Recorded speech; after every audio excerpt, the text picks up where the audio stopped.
In 2008, Warren Buffett shocked the world of investing with a $1 million bet based on the performance of index funds. Surprisingly, Buffett, probably one of the best stock pickers of all time, wagered that over the next 10 years, the S&P 500 would outperform some of the most exclusive funds in the world, hedge funds. His bet goes to the heart of the discussion on passive versus active investing. In this video, we'll look at what hedge funds are, how much they charge in fees, and if Buffett's bet paid off.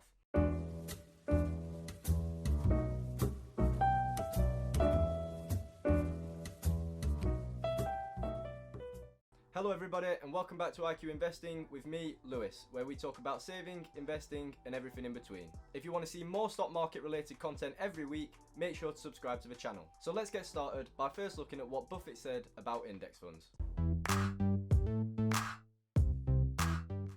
Back in 2005, Buffett made a controversial statement during one of his infamous annual meetings. He claimed that the S&P 500 index could outperform actively managed hedge funds. Warren posted a wager to longbets.org, a website that tracks wagers over a long period of time. The wager goes as follows. Over a 10-year period, commencing on January 1st, 2008 and ending on December 31st, 2017, the S&P 500 will outperform a portfolio of funds of hedge funds when performance is measured on a basis net of fees, charges and expenses. Buffett claimed that this is because all investors that invest in the stock market must by definition achieve average results. This means that both passive and active investors must perform equally, because collectively they own all of the stock market. However, that is before fees are taken into account. When the high fees that are associated with active management are taken into account, then active investors must perform worse than passive investors. Active management comes in many shapes and sizes, but some of the highest fees in the industry are associated with hedge funds. This means that hedge funds have to perform much better than the market to return better than average results. So, Warren was feeling particularly bullish with his bet, but would anybody take him up on it?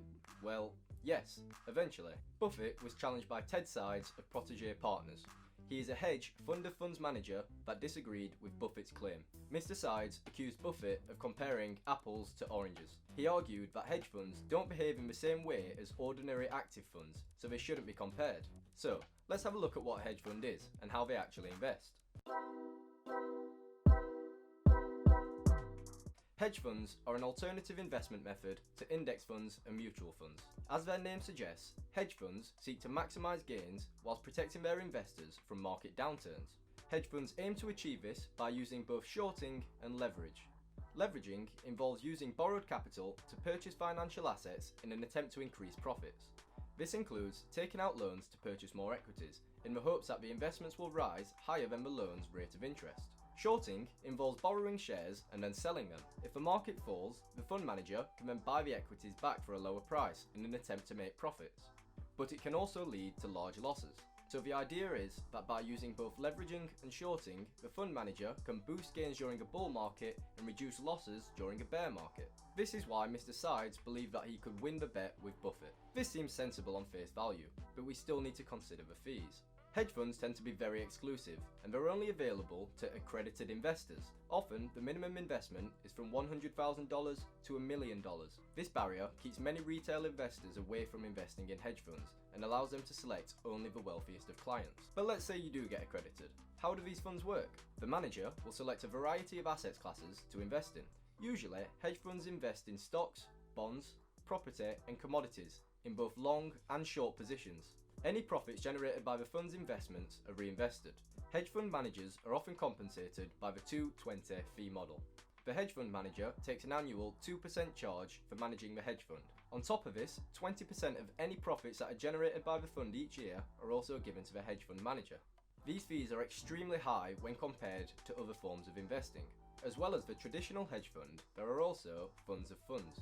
Fund of funds managers also pool together accredited investors' money. But instead of using them to purchase assets, they buy a collection of hedge funds. The fund of funds managers look for the most talented hedge fund managers to add to their fund. This arrangement adds another layer of fees, as the fund of funds manager also charges a yearly ongoing charge. Let's take a look at a practical example. Let's say you invest £100,000 into a hedge fund and you achieve a 20% return on your investment. This means that your £100,000 is now £120,000, but don't forget the fees. Firstly, you're charged a 2% fee on the £120,000 you earned. That's £2,400. Then, 20% of your investment profits are also charged. That's 20% of £20,000. That's £4,000. All that combined means that after fees, you'll be left with £113,600. That's equivalent to a 13.6 rate of return. Compare that to the original 20% rate of return that you achieved.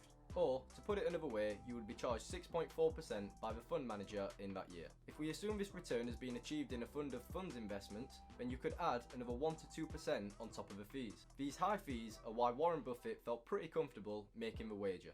Now that we understand hedge funds, let's check on how the bet was shaping up. On one side, we have Warren Buffett, who selected a low-cost passive S&P 500 index, the Vanguard S&P 500 index to be exact. He claimed that low-cost investing would outperform actively managed hedge funds. On the other hand, Ted Seides selected 5 funds of funds. For legal reasons, the fund of funds could not be disclosed, but the fund contained around 500 hedge funds. So, how did they get on?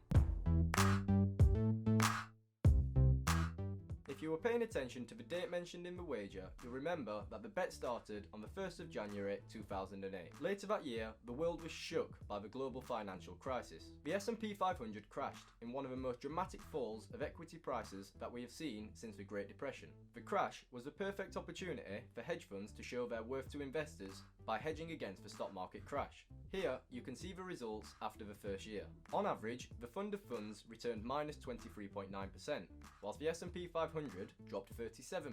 Whilst the fund of funds performed better than the S&P 500, they failed to successfully hedge against the stock market crash. So, was Buffett wrong to have backed the passive S&P 500 index? In a word, no. The S&P 500 had an excellent run for the rest of the bet. Looking at the year-to-year breakdown, we see that the strong passive investing returns were not replicated by the hedge funds, mainly due to their high fees. In 2013, the S&P 500's best year of the 10, the S&P 500 returned 33.3%. The next hedge fund didn't return even half of that, at 15.2%. Over the 10-year period, the S&P 500 returned 85.4%. This can be compared to the fund of funds, which had an average return of 22%. In summary, Buffett won the bet by a landslide. By sticking with a simple, low-cost strategy, investors can achieve good results. So, what happened to the $1 million wager? Did Buffett add it to his massive personal fortune? In the end, the wager wasn't actually worth $1 million. Shortly after the wager began, Buffett and Seides agreed to invest the $1 million into Berkshire Hathaway. Berkshire's share prices rose by 120% over the investing period. This turned the $1 million into $2.2 million. Buffett is an avid philanthropist, and as the winner of the bet, he donated the money to the charity Girls Incorporated of Omaha. I hope this video helped to explain why low-cost ETFs and index funds truly are the way forward when it comes to investing.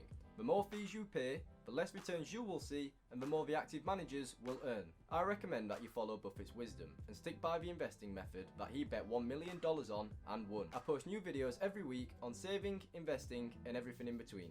So make sure to subscribe to the channel for more stock market related content. If you found the video helpful, make sure to smash the like button and share it with a friend so that they can learn about low cost investing too. Are there any other investing stories that you want to see?